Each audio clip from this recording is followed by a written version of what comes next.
when the participant received the intervention, when the participant received the treatment. But can I truly say that there is a functional relationship? Can I truly say that the decrease in comments was caused by my treatment and nothing else? Well, if I use the ABAB design and let's say that I remove the treatment and I go back to baseline.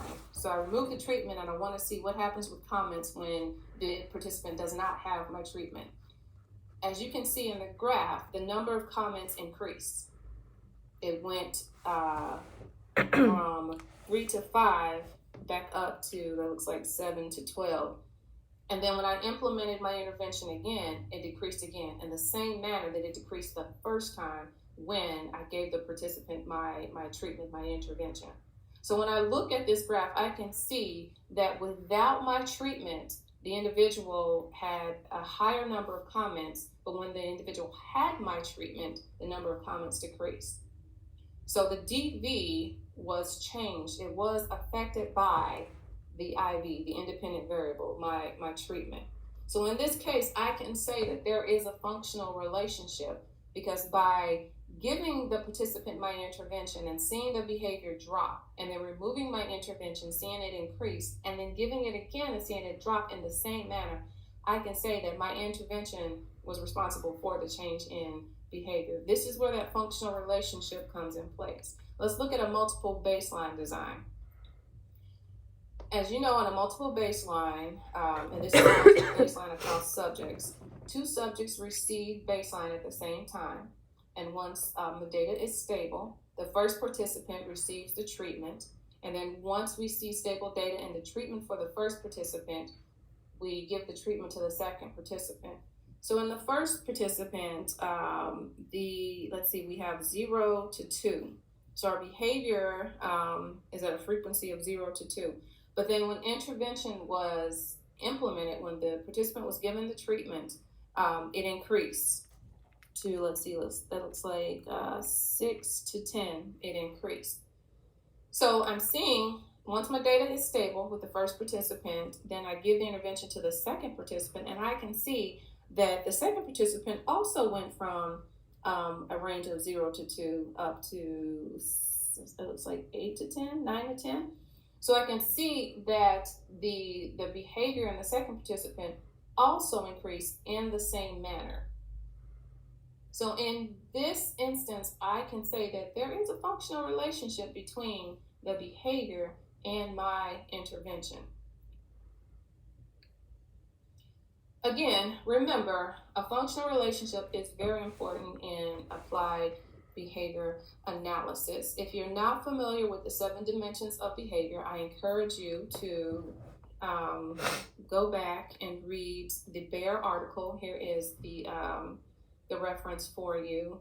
And then if you're not familiar with experimental or single subject research designs, I encourage you to review your Cooper book for that material. As always, if you have more questions, please do not hesitate to contact your instructor. Thank you so much for listening.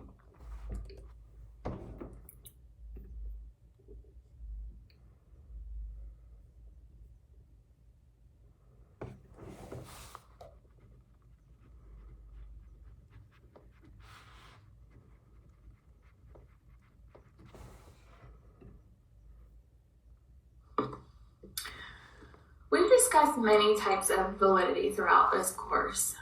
We've discussed internal validity, we've discussed social validity, and in this video we're going to review external validity. And that's where it can get a little bit tricky in the field of behavior analysis, and I'll explain why in just a moment. Now, external validity refers to the extent to which your results in a specific study can be generalized to other populations, other settings, other people in general. And external validity is really important because that's how we can determine whether or not a treatment is a viable option, whether or not the treatment will be successful, because they've shown that in the past it has been successful. And so you would see a lot of talk about external validity in the realm of group designs, which is most commonly used kind of design in the field of psychology. And basically, in a group design, the way you can assess external validity is by taking the aggregate changes in the dependent variable of everyone in the group. And if you get a significant change, you can say that this treatment or independent variable is very likely to have good external validity, meaning it's likely that these results can generalize to other populations and settings. And this is important. So how do we assess external validity in the fields of behavior analysis when we use single subject designs for the most part? It's kind of a tricky question, right? So in behavior analysis, how we get external validity is through replication. There are a number of ways that we can do this. We can use, say, a reversal design within our testing of the independent variable. And we can show that we can turn behavior on and off in the correct conditions, meaning that the contingencies actually change the behavior. So for example, if you had a reversal design where you were implementing functional communication training to change SIB into appropriate asking for attention. So in your baseline, you would have no treatment in place, and you would just observe the frequency of SIB. And you see that it occurs at pretty high rates. And then you put your functional communication training in place. And so that's our next phase. That would be our treatment phase. And we see a decrease in problem behavior and maybe an increase in appropriate behavior. Now, that's all well and good, but can we say at that point that our changes in our dependent variable, which is SIB in this case, really are due to the independent variable? Or are they due to something else? That's a great question.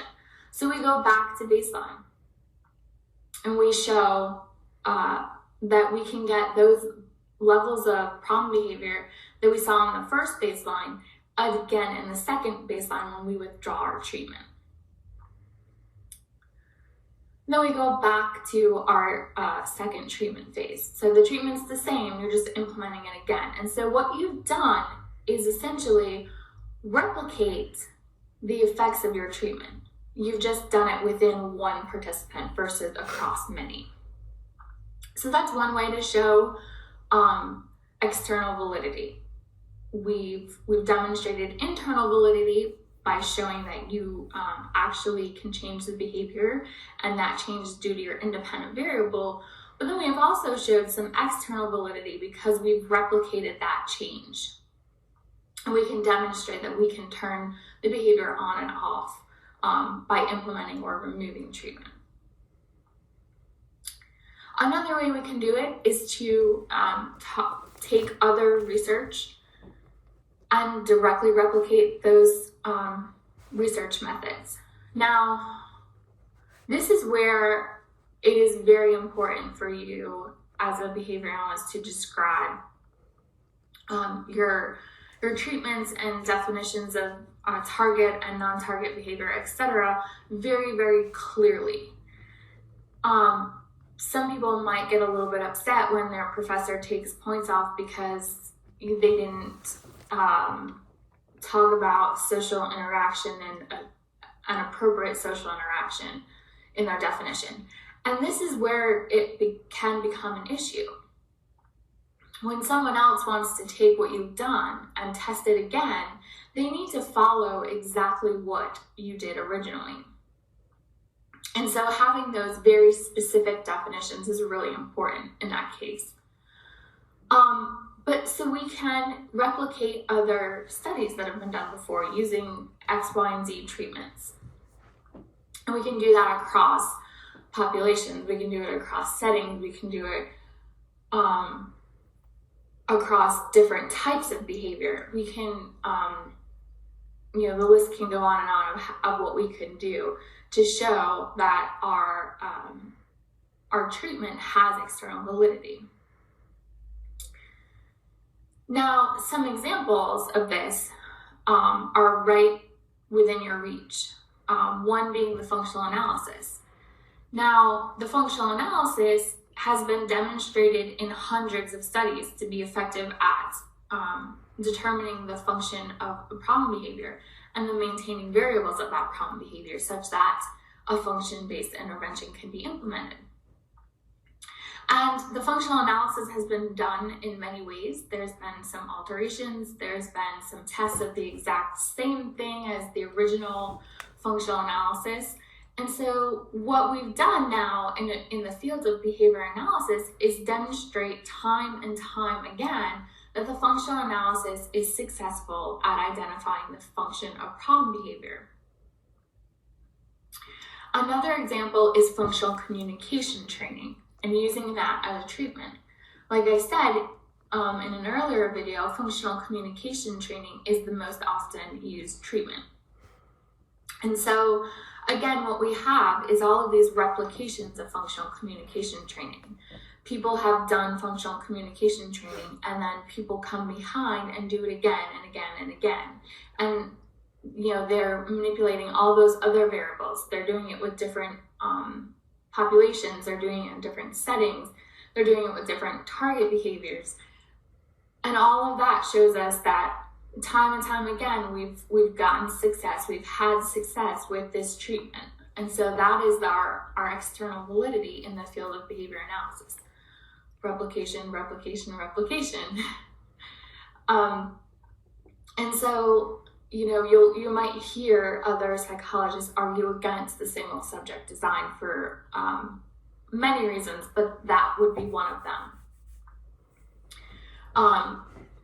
But you can say, we replicate across participants, across settings, across behaviors all the time, and that's how we can determine whether or not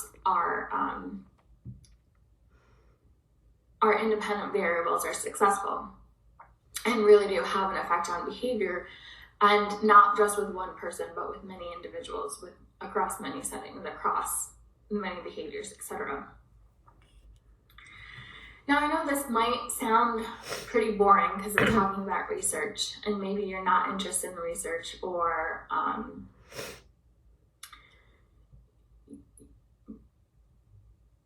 maybe it's difficult to understand research, and it really can be difficult to understand. But even as a practitioner, understanding research is extremely important. And I say this because there's going to be a fantastic treatment out there for a unique situation that you might have with one of your clients. And unless you are reading and you're keeping up with the research and you're understanding and reading it so that you can replicate it, you might miss treating a very, a